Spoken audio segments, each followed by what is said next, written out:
নমস্কার বন্ধুরা, বিপাশা রান্নাঘর চ্যানেলে আপনাদেরকে স্বাগতম। আরও একটি ভিডিও নিয়ে আমি চলে এলাম। কাঁকড়ার রেসিপি, খুব দুর্দান্ত স্বাদের কাঁকড়ার রেসিপি। যারা খাননি তারা এইভাবে একবার ট্রাই করে দেখতে পারেন। এই কাঁকড়ার রেসিপিটি করতে প্রথমে আমাদেরকে কাঁকড়াগুলোকে ভালো করে জল দিয়ে ধুয়ে নিতে হবে। তারপর ওই কাঁকড়ার সাথে নুন 1 টেবিল চামচ, হলুদ 1 টেবিল চামচ, সঙ্গে গোলমরিচের গুঁড়ো 1 টেবিল চামচ দিয়ে ভালো করে মাখিয়ে নিতে হবে আপনাদেরকে। কাঁকড়াটি ভালো করে মাখা হয়ে গেলে আপনারা 30 মিনিটের জন্য রেখে দিবেন।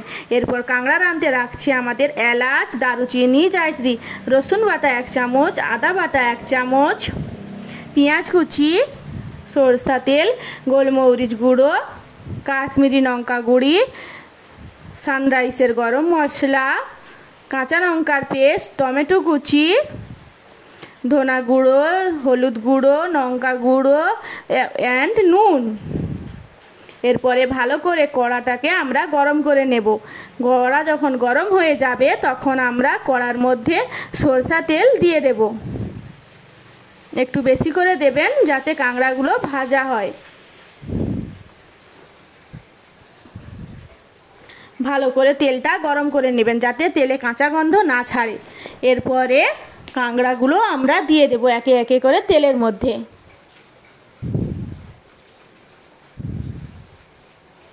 ভালো করে কাঁকড়াগুলো দিয়ে তেলের মধ্যে ভেজে নিতে হবে কিছুক্ষণ।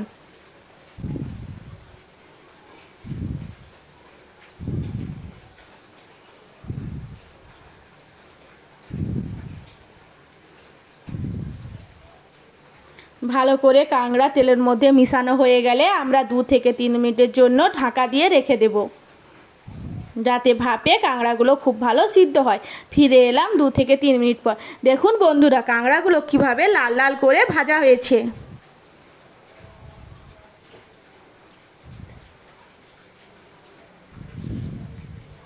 কাঁকড়াগুলো খুব সুন্দর লাল লালভাবে ভাজা হয়েছে।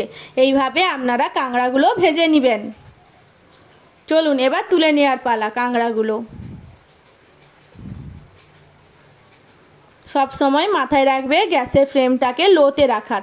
লোতে রেখেই কাজ সারবেন, তাতে খুব ভালোভাবে রান্না হবে। এইবার বাকি তেলটা ফেলে না দিয়ে ওতে আরও একটু তেল দিয়ে আমরা কাঁকড়া রেসিপি শুরু করব। প্রথমে গোটা এলাচ, দারুচিনি, জায়ত্রী, জায়ফল, লবঙ্গ আমরা তেলের মধ্যে দিয়ে দিলাম। ভালো করে তেলের সাথে বাটা হয়ে গেলে আমরা পেঁয়াজ কুচি দিয়ে দেব। আমার কাঁকড়ার পরিমাণ কম তাই পেঁয়াজের সংখ্যা কম। আপনাদের কাঁকড়ার পরিমাণ বেশি হলে পেঁয়াজের পরিমাণ বেশি দিবেন। বন্ধুরা, এটা আমার নতুন চ্যানেল, আপনারা পাশে থাকবেন, লাইক করে একটু সাবস্ক্রাইব করে দিবেন যাতে আমি নতুন নতুন ভিডিও বানাতে উৎসাহিত হই। ভালো করে পেঁয়াজটিকে ভেজে নিতে হবে। 1 চামচ নুন দিবেন পেঁয়াজ ভাজার সময় যাতে পেঁয়াজটা খুব ভালোভাবে গলে যায়।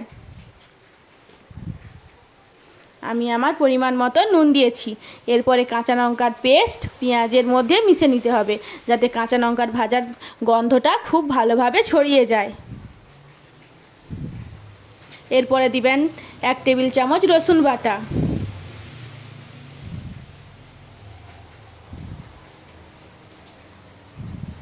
রসুন, পেঁয়াজ, কাঁচা লঙ্কার পেস্ট খুব ভালো করে ভাজা হয়ে গেলে তারপরে আপনারা ভালো করে এপাশ ওপাশ উল্টে পাল্টে ভেজে নেবেন।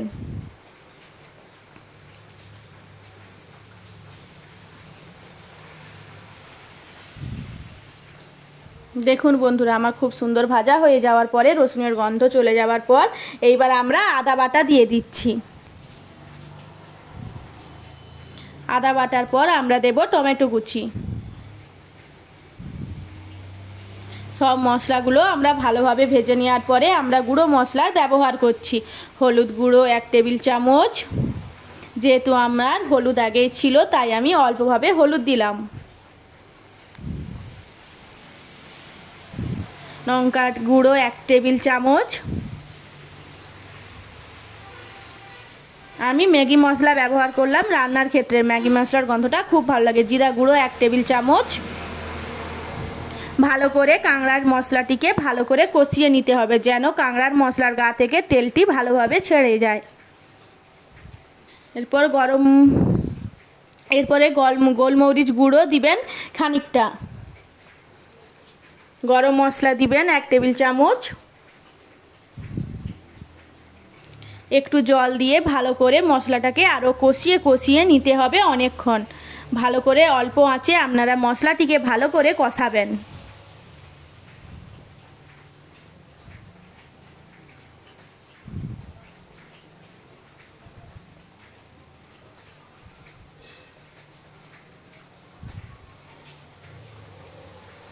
দেখুন বন্ধুরা, আমার মশলাটা ভালোভাবে কষানো হয়েছে। এরপরে ভেজে রাখা কাঁকড়াগুলো আমরা মশলার মধ্যে দিয়ে দেব।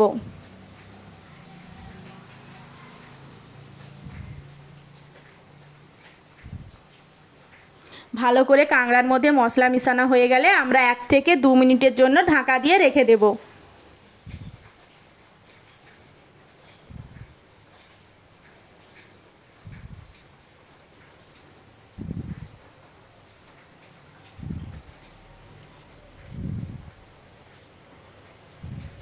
কাঁকড়ার গায়ে মশলা ভালোভাবে মিশানো হয়ে গেলে আমরা এবার একটু জল দিয়ে, গরম জল করে রেখেছিলাম আমি, গরম জলকে ভালো করে কাঁকড়ার মধ্যে ঢেলে দেব।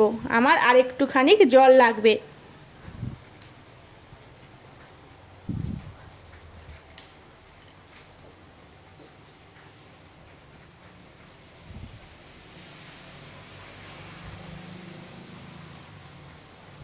বাকি জলটুকু দিয়ে আমি কাঁকড়াটি ভালো করে ফুটতে সময় দেব।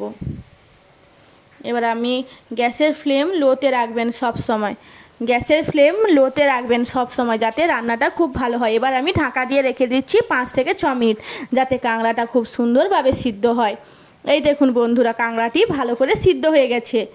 বন্ধুরা পাশে থাকবেন, লাইক করবেন, সাবস্ক্রাইব করে দিবেন। চলুন, কাঁকড়া রেসিপি আমার তৈরি। এই জলজি রেসিপিটি আপনারা বাড়িতে বানিয়ে খাবেন, দেখবেন খুব ভালো লাগবে। চলুন, টেস্ট করার পালা। আমার বোনের খুব পছন্দ হয়েছে, তার কাঁকড়া রেসিপি খুব ভালো লাগে।